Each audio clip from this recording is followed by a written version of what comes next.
your children the first few letter sound correspondences. You've started on their road to phonics and they're beginning to blend those words back together. But they're still not at that point of being able to read sentences. So what they read still really isn't that meaningful. They're still at that 1 word, 2 letter, 3 letter word stage. So what are we going to do next? I always think that this is a really tricky stage because we want to build the momentum and help the children to feel like readers. But at the same time, what they can actually read of any meaning and any interest is still very limited. I am going to introduce you today to a fiction book which is perfect for this seasonal time of year and also perfect for the stage of reading that lots of children are at, that learning to read with a handful of letter sound correspondences and a little bit of phonic knowledge and start to be able to apply that in a real book situation but also through a game style approach. For more than a decade I've trained thousands of practitioners, teachers and parents in how to teach phonics and early reading spectacularly well, and on this channel I'm sharing heaps of phonics games, reading activity ideas and top tips with you. So subscribe to my channel to add a bit of sparkle into your phonics and early reading teaching, and don't forget to click the bell to be notified for new videos every single Thursday. So this is the book that I'm going to be using, The Foggy Forest by Nick Sharratt, and I love it for so many different reasons. First reason is, for this time of year, it's perfect. We're starting to see lots of fog outside. The children are starting to be aware of fog in their real lives. So a book about fog and the foggy forest is perfect. Also, in terms of children's phonic development, this is great because they're starting to learn a handful of letter sound correspondences, some of which include f and o, and g, f, o and g. So this book is full of the word f, o, g. So it's perfect to be able to relate our games that we're going to play to the story. Thirdly, this is a book full of repetition. So there's a repeated phrase in this book. What can we see in the foggy forest? So because that's repeated again and again, it's brilliant for getting the children to join in with. And because they're joining in with the repeated phrase in the story, they start to feel like readers. Also, there's lots of rhyme in this book. So there's bears and chairs and unicorns playing horns, which also is another pre-reading skill which is crucial for children's development. So you can see why I'm so enthusiastic about this book.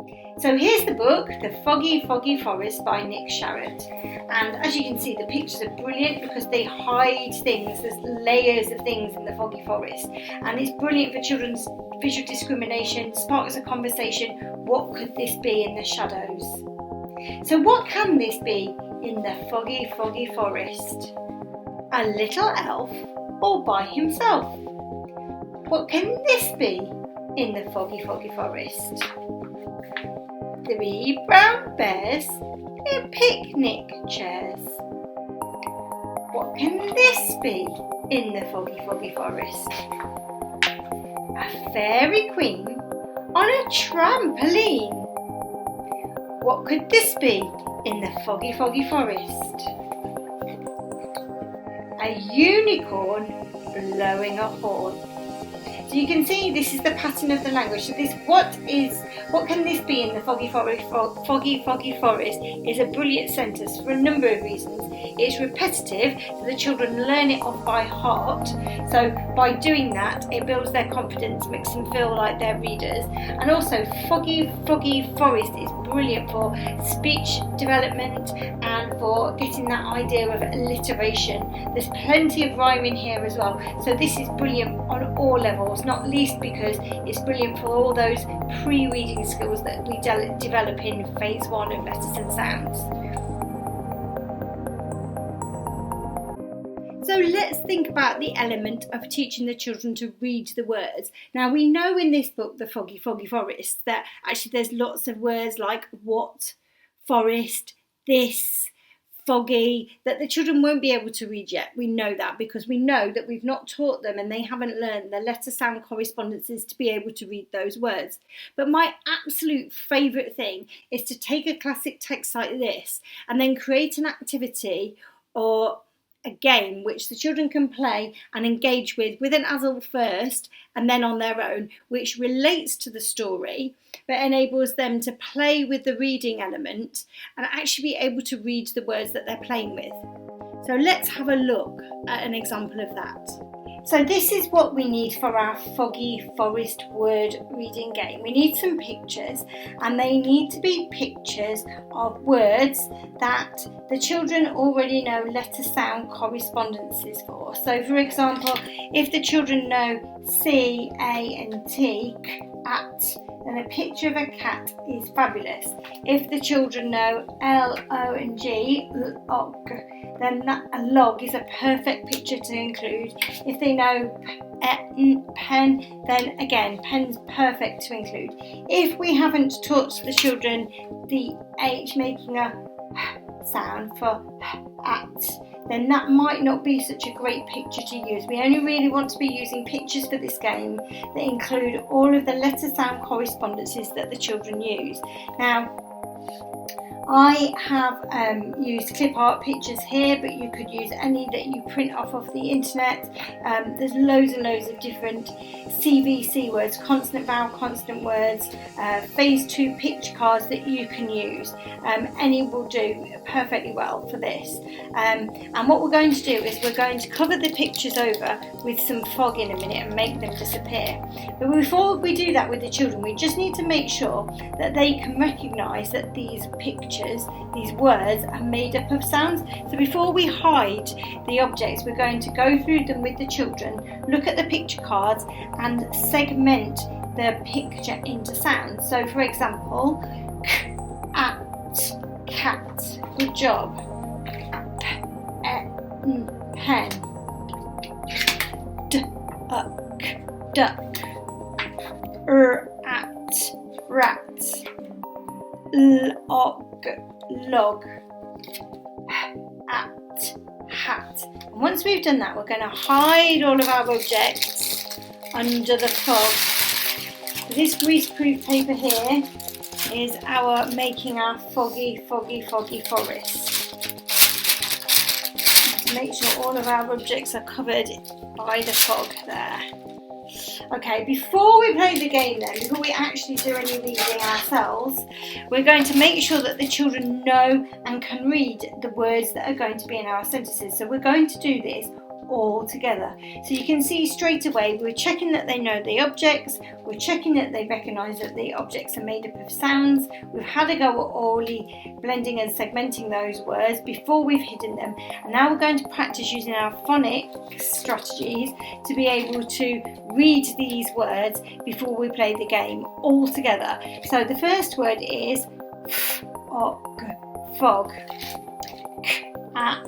can, at, hat, pan, pen, duck, at, rat, it, is, and then we can look at this is here and remind the children that this is a capital I, and in this game is going to be at the beginning of every sentence, and because it's going to be at the beginning of a sentence we're going to use a capital I, but actually it still says is like that one, so we can have a bit of a practice. Is, just to remind the children that it's exactly the same word, it just looks slightly different because it's the beginning of a sentence. Also we're going to read it, in, and the tricky word the by sight. We're going to see if we can remember what that word is, and remember that this is a sight word, a word that we just have to remember, so we can't sound that word out. It's just one of those tricky words. So having practiced that all together, then we're ready to play the game. And there's a number of different ways that we can play this game. First of all, we've got all of the objects hiding. I can give all of the children their own set of sentences, and they can go and hunt underneath the fog to look for the pictures. So they're going to read the sentences by themselves with some support if they need it, and they can tick or cross or write yes or no for each of these objects. So is a can in the fog? Is a hat in the fog? Is a pan in the fog? You might want to do this a couple of sentences all together first, because just although we've practiced reading the words and sounds in isolation, that might not be enough of a help. You might want to do a couple all together first. You also want to make sure that some of the objects are hiding in the fog and some of the objects aren't hiding in the fog. Remember, we didn't put a can in the fog. So that's about getting the children to really look and check. So reminding them that some things are going to be there and some things aren't. So you've got to be really good at looking. It might be that you want them to be more spread out than we have here. Or it might be that you want to have more pictures and have some different ones mixed in with the actual ones that are here. So that is entirely up to you and how long you think the children will concentrate for. You could do it all together as a group. So it could be that you don't get them to do this on their own at all, that you actually do it all as a group, or you give them cut up sentences so it doesn't seem so overwhelming, and the children read the sentence, find or don't find the object, and decide whether it's is a can in the fog? Yes, put it in the yes bucket. Is a hat in the fog? No, put it in the no bucket. So it's the same process of reading the sentences. It's just slightly less overwhelming if you're just reading off one sentence at a time on a card, rather than having to be able to answer all of these. If you have children who are flying with their letter sound correspondences and you feel like they're really strong blenders and segmenters, you could throw it to make this harder game. Rather than make it more complicated as a game, you could just throw in harder words here. So you could have in words like frog or drum, just so that you've got longer words here. Or you could make the sentence harder if you know that the children can read words like you and recognise the digraph E, like E and an E together. You could put a sentence which says, can you see a can in the fog? So you can adapt the sentences depending on the ability of the children. And really what you're aiming for is for the children to not necessarily get the yes or no bit right here, although that's quite important to check for their understanding. But the most important thing here is to get the children to be recognising the letter sound correspondences and blending them together to be able to read them. That's the main objective of this, and it's a great game then. I've played this with hundreds of children and they love it when you leave the game out for them to play on their own in the continuous provision and switch in the objects that they're looking for, and then if they're feeling really confident they can maybe even write their own sentences for me to come and find in the foggy forest. Comment below and let me know how you got on. I'd love to hear from you. And now here's something else you can try. So as well as just sharing this book with the children, this book has got lots and lots of potential across all areas of the curriculum for learning and development.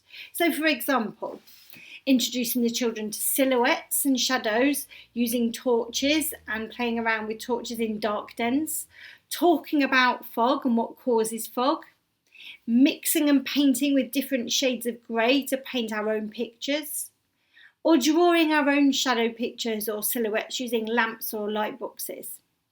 So that you can get started straight away, you'll find a link to the Foggy Forest book in the description below, and also a free copy of the reading game that we played so that you can download that and get started straight away.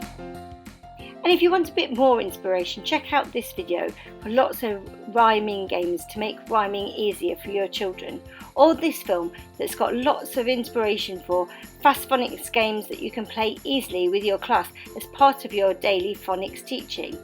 And if you're bored of teaching tricky words, then this film might be for you, with lots of games and ideas to make your teaching of tricky words a bit more exciting. So if you like today's top tips and games, be sure to give them a thumbs up, and don't forget to subscribe and click the bell to be notified for more videos like this coming your way every single Thursday.